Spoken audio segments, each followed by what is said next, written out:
Salut tout le monde, bienvenue pour une nouvelle vidéo sur Gothic Sailing.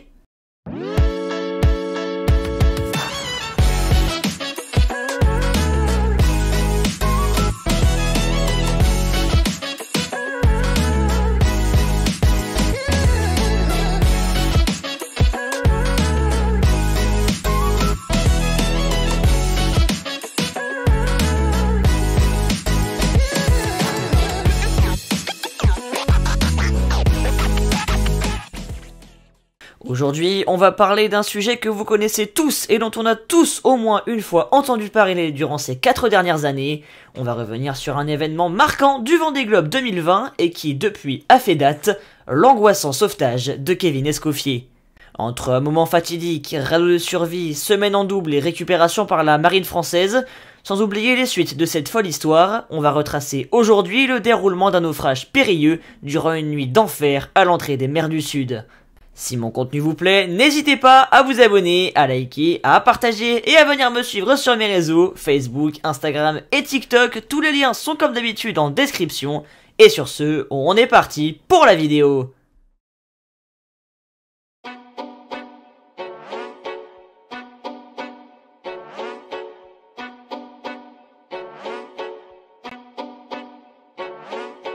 Dimanche 8 novembre 2020. Les 33 skippers au départ du Vendée Globe, la plus célèbre et majestueuse des courses à la voile, descendent d'un chenal qui sonne creux.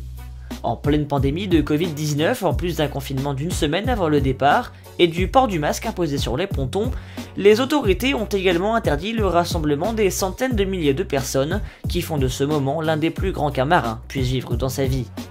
Au milieu d'un chenal quasiment totalement vide, quasiment car on n'oublie pas tous les gens amassés au balcon des immeubles, derniers humains privilégiés à qui les marins peuvent dire au revoir avant le début de leur périple.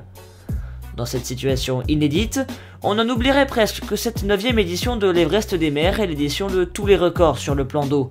33 skippers au départ, dont 6 femmes, un record, 18 bisus et des bateaux d'un nouveau genre. Apparus en 2016 sur 6 bateaux de la flotte, les fameux foils, ces nouveaux appendices qui font voler les bateaux dans le petit temps, se sont démocratisés et ont quadruplé de taille et d'efficacité. 19 bateaux en possèdent, dont 8 sortis des chantiers après 2017 et 5 ayant pris le départ du Vendée Globe 2016, dont le vainqueur, Banque Populaire 8, devenu Bureau Vallée 2 avec Louis Burton. Parmi les bisus, ces skippers qui prennent part pour la première fois au Vendée, l'un a, sur son bateau de génération 2010, optimisé et équipé de grands foils, la lourde tâche de remplacer une légende absolue de la course. En effet, Vincent Rioux, ayant décidé de tirer sa révérence après une carrière passée à paver son sponsor PRB de glorieux succès, c'est un skipper quadragénaire qui est recruté pour prendre la barre du si mythique voilier orange, Kevin Escoffier.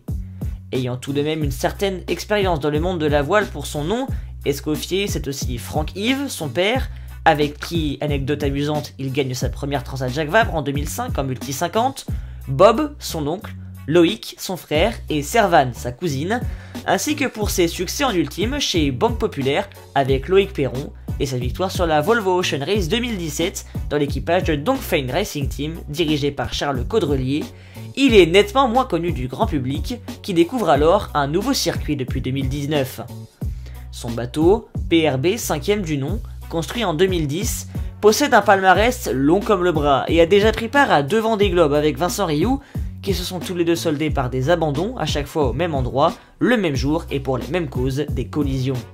Optimisé en 2018 avec notamment la pose de foils, le bateau, très expérimenté et maîtrisé d'une main de maître par l'équipe technique, peut créer la surprise sur ce Vendée Globe, Escoffier étant logiquement placé dans le panier des outsiders très sérieux, d'autant plus qu'il a terminé 5e de la toute nouvelle Vendée Arctique les Sables d'Olonne en juillet. Après 3 reports à cause de la brume qui donne une première image majeure de cette 9e édition, le président du conseil départemental de la Vendée, Yves Auvinet, donne le top à 14h20. Voilà cette flotte de 33 bateaux, partie à l'assaut de son rêve, le tour du monde en solitaire, sans escale et sans assistance.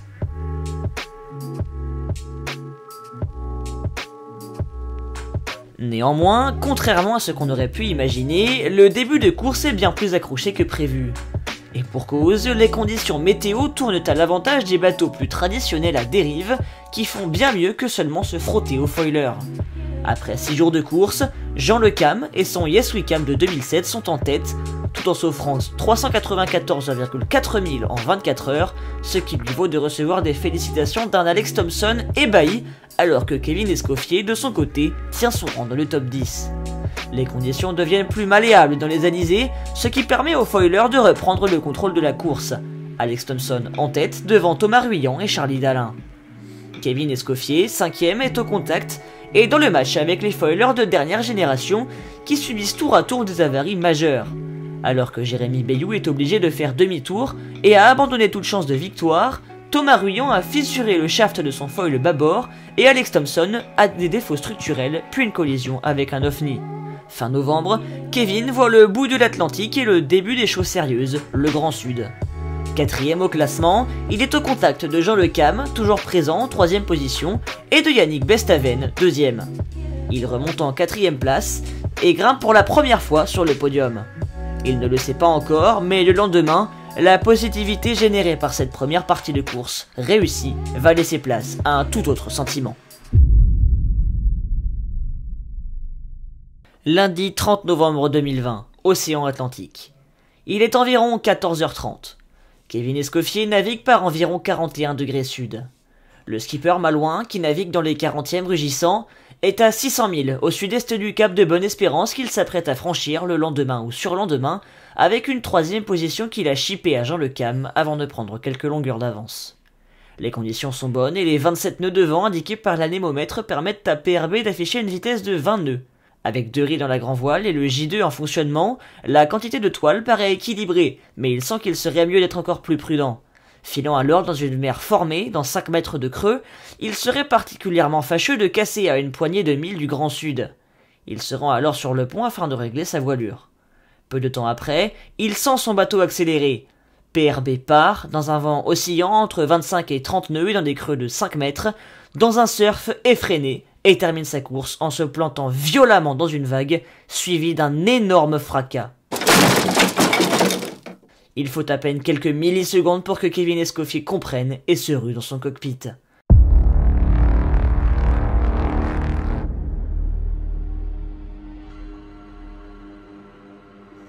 Il tourne la tête en direction du pont et contemple une scène d'horreur.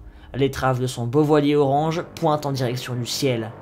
L'espace d'un choc, PRB s'est littéralement désintégré et le point de rupture, quelques centimètres en avant du mât, a ouvert le pont, désolidarisant la proue de la poule du bateau.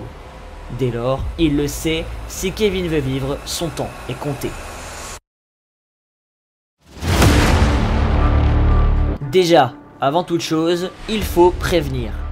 Il est en plein océan Atlantique Sud, dans une mer formée. Il lui faut donc du secours rapidement. Les 7 mots qu'il transmet à son équipe, reçus par Jean-Marc Lefayet, suffisent amplement à décrire la gravité de la situation.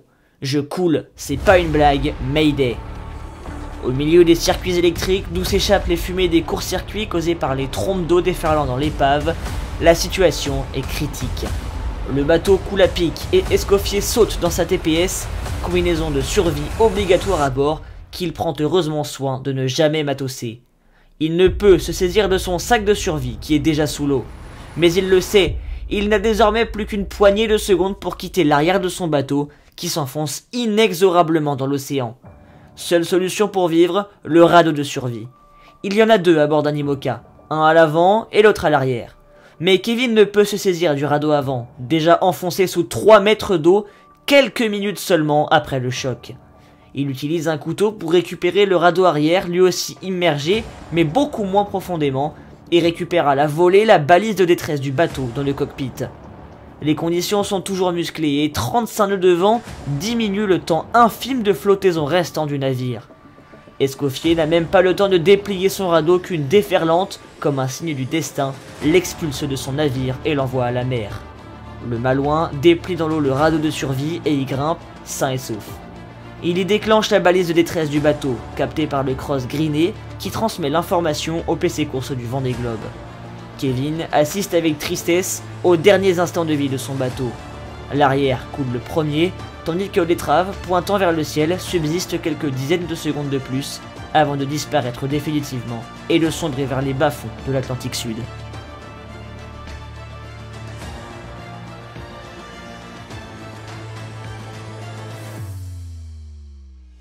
Mais pas le temps pour les émotions. Kevin Escoffier, extirpé de son bateau, doit désormais attendre quelques heures dans son radeau de survie, équipé d'une VHF de secours, de quelques vivres strictement nécessaires à la survie du marin, d'un couteau et d'une balise de détresse qu'il a emmené avec lui depuis le bord de PRB. Commence alors une attente de très longues minutes, de très longues heures, durant lesquelles l'incertitude lui fait imaginer un tas de scénarios possibles, les meilleurs comme les pires. Il pense à ses enfants, à ceux qui suivent son parcours dans les classes aussi, et ne veut pas qu'ils apprennent le naufrage avant que son sort ne soit définitivement scellé. Kevin attend. De toute façon, c'est la seule solution. Au Sable d'Olonne, à quelques milliers de kilomètres de là, c'est le branle-bas de combat. Toutes les équipes sont sur le pont et travaillent conjointement pour venir en aide le plus vite possible aux naufragés.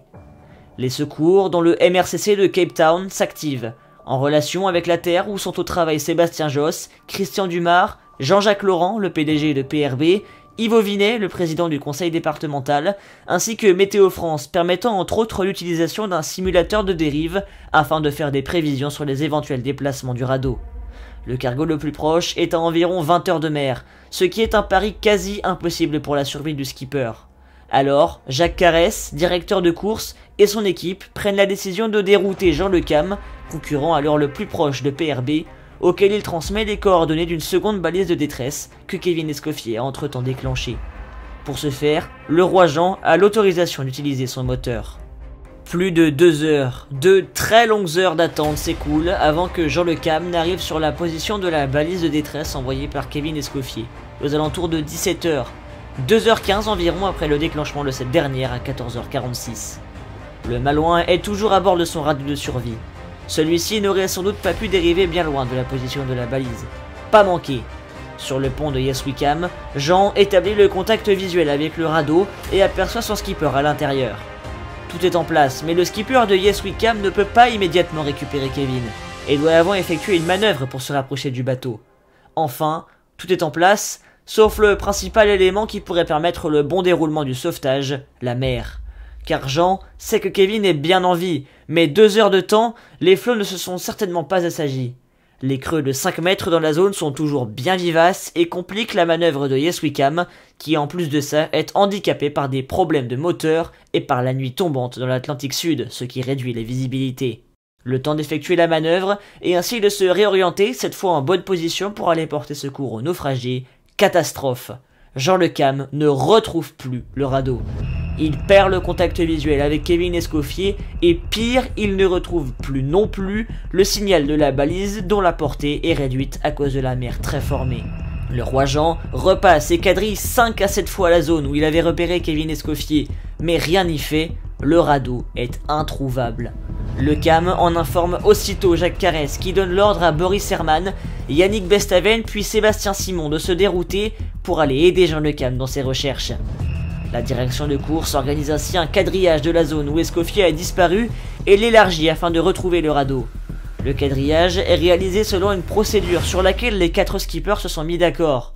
Dans une mer formée, pour optimiser les recherches, Sea Explorer Yacht Club de Monaco, Maître Coq 4, Arkea Paprec et Yes We Cam passent sous voilure réduite et déplombent leur moteur. De son côté, depuis le contact visuel établi avec Jean Le Cam, Kevin Escoffier a repris espoir et se prépare à attendre le lever du jour, afin de bénéficier du soleil et d'une très légère accalmie, ce qui à 17 h était absent et rendait ainsi le transbordement nécessaire au sauvetage très difficile. Les recherches s'intensifient au dehors du radeau qui reste toujours introuvable. Kevin le sait, tout est mis en œuvre pour qu'il soit au plus vite sain et sauf. Protégé par une simple toile qui tape contre les vagues, qui ne dépasse pas la température de 12 degrés Celsius, le naufragé pense à sa femme et à sa fille. Il s'assoupit légèrement, écope l'eau qui rentre à l'intérieur à cause des vagues, mange un petit peu de sa nourriture de survie et éteint pour la nuit sa balise individuelle afin d'y conserver de la batterie dans le cas où il serait contraint de la rallumer le lendemain matin si le radeau n'est pas retrouvé cette nuit. Au dehors, l'inquiétude est à son paroxysme. Les 4 bateaux engagés dans les recherches ne retrouvent pas le radeau de survie.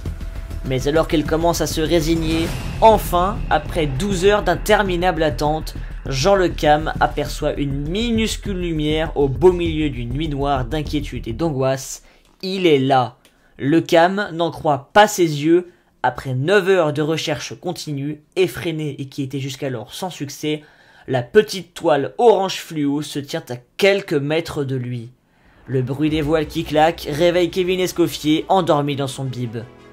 Il ouvre la fermeture et tombe stupéfait sur Yes Wickham lui arrivant droit dessus. Et là, pas besoin de manœuvre. Jean Le Cam s'est rapproché, s'est mis au vent du radeau et se laisse dériver jusqu'à lui. Le bateau tangue, ballotté par les flots qui font parfois sortir l'hélice du moteur à fond en marche arrière de l'eau. Le roi Jean envoie à Kevin un boot avec au bout un flotteur qui permet aux deux embarcations de se rapprocher jusqu'à ce qu'elles se touchent.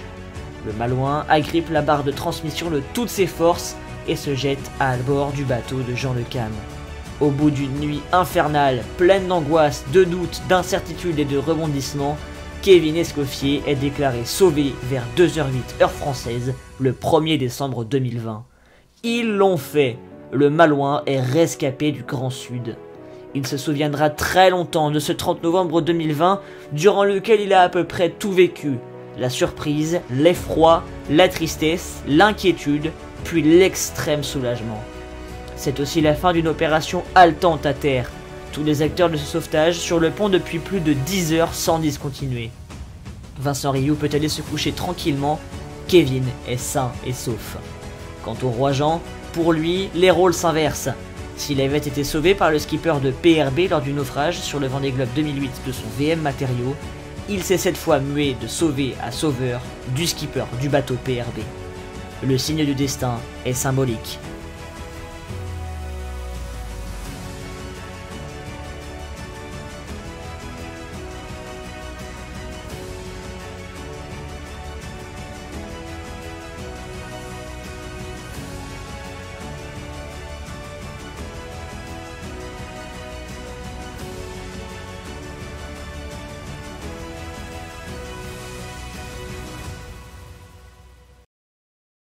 Kevin passe la nuit à se ressourcer à la suite de cette très longue journée et déclare quelques heures seulement après le sauvetage qu'il continue la course au large malgré ce naufrage. Il a au téléphone Jean-Jacques Laurent, PDG de l'entreprise PRB, qui lui affirme d'avance que leur histoire commune continue avec l'ambition de mettre au point un bateau dernier cri pour jouer la victoire lors du Vendée Globe 2024. La journée suivante est un véritable marathon pour Jean et Kevin. Les demandes d'interview affluent de toutes parts et ils ont même le privilège d'en discuter en visioconférence avec le président de la République française, Emmanuel Macron, rien que ça. S'ensuivent 5 jours de vie commune qui resteront gravés dans la mémoire de chacun, de la séquence culte des poissons volants ayant balafré Jean Le Cam au moment des au revoir. Car oui, il faut bien que Jean continue sa course. Et cela tombe bien, car début décembre, la frégate militaire française, le Nivose, est aux îles Kerguelen, un archipel faisant partie des terres australes et antarctiques françaises. Le contact est établi entre la frégate et Yes Wickham, et la date du 6 décembre est fixée pour son transbordement, réussi à la date prévue. Kevin Escoffier saute de la poupe du bateau et rejoint le semi-rigide qui le rapatrie au Nivose, sous les yeux d'un Jean Le Cam pris d'un pincement au cœur. La course reprend, non sans mal pour le doyen de cette édition 2020, qui découvre en plus de cela une très grave avarie dans la cale quelques jours plus tard. Le fond de sa coque se délamine, ce qui va l'obliger à veiller presque continuellement et vivre en haleine sur la suite de la course, alors qu'il n'est qu'à peine au tiers de son parcours dans les mers du Sud. De son côté, Kevin Escoffier raconte de vive voix ce qu'il a vu, ce qu'il a vécu et quelle sera la suite de son parcours avec PRB. Il est présent 3 mois plus tard au sable pour accueillir son sauveur, qui boucle la boucle dans son bateau en lambeaux et surtout dans un extrême soulagement. Il revient en février 2021 sur son naufrage et explique « Je ne vois pas ce que j'aurais pu faire de différent pour éviter la casse, d'autant que je n'avais pas l'impression de tirer sur le bateau. J'ai fait tout ce que je jugeais nécessaire pour renforcer cet IMOCA léger sur lequel des grands foils avaient été ajoutés. PRB a été contrôlé à 100% à 2 reprises avant le Vendée Globe, avec les architectes nous faisant l'hypothèse que la casse est partie du bordé en avant des foils, puis s'est propagée dans le fond de coque et sur l'autre côté. C'est la seule explication qui nous semble plausible pour qu'un bateau de cette taille s'ouvre en deux. Mais on ne saura jamais avec certitude ce qui est arrivé.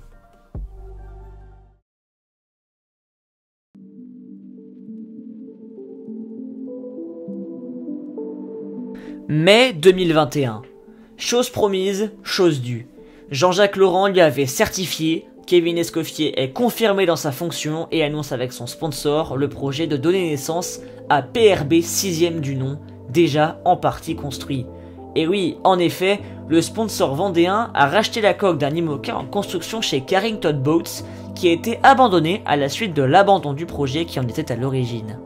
La coque est habillée de tons orange et blanc et est transportée en France et le bateau finalisé à Lorient. Il prend place sur les pontons pour la première fois le 7 mai 2022, bateau dernier cri, équipé de foils de dernière génération, PRB6 est une véritable Formule 1 des mers. Néanmoins, 2 mois plus tard, il quitte les tons orange et blanc si symboliques de PRB. La famille Laurent quitte le navire, l'entreprise est rachetée par le holding suisse Holcim, le bateau devient Holcim PRB et prend les tons vert et bleu si particuliers qui font aujourd'hui sa splendeur.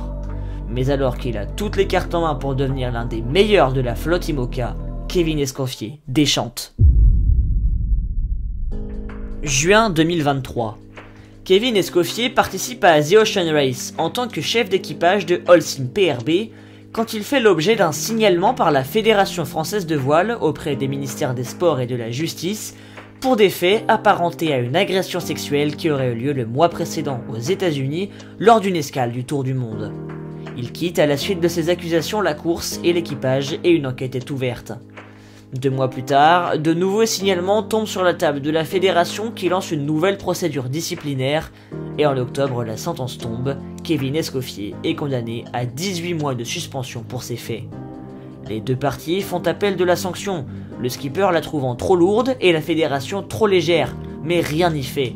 La suspension est confirmée.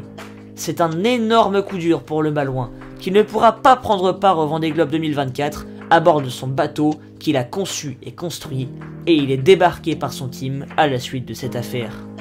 Escoffier perd tout, sponsor, bateau, et sa participation au Vendée Globe dans ces circonstances est fortement compromise, sauf si un sponsor se base sur la présomption d'innocence et le récupère. Eh bien, toujours est-il qu'aujourd'hui, et malgré l'annulation de sa suspension en mars 2024 à la suite d'un vice de procédure, si ce n'est qu'il travaille avec le team Médalia de Pip Art pour le Vendée Globe 2024, le Malouin n'a plus rien, si ce n'est une place de skipper de substitution de l'anglaise qu'il assume mais qui ne reflète pas son vrai niveau. Et sa carrière, en dehors de ça, paraît fortement compromise. Quel gâchis! L'histoire du naufrage de Kevin Escoffier, c'est l'histoire d'une nuit d'enfer, d'une nuit d'angoisse, d'une nuit d'incertitude. C'est l'histoire du bris d'un bateau en 2, fait extrêmement rare dans la course au large, d'un naufrage qui est allé extrêmement vite. C'est l'histoire d'une attente interminable, à terre, et de recherches qu'on a bien cru désespérément pas concluantes durant près d'une dizaine d'heures. C'est la genèse aussi d'un nouveau projet, celui du 6e IMOCA PRB, l'un des plus beaux bateaux du cru 2022 et qui court aujourd'hui sur le Vendée Globe, mais qui n'est plus entre les mains d'un skipper qui l'a pourtant conçu et construit, accusé d'un dérapage impardonnable. Reverra-t-on un jour Kevin Escoffier dans le rôle de skipper principal en 60 pieds? Ça pourrait, s'il vient à être disculpé. Seul l'avenir nous le dira.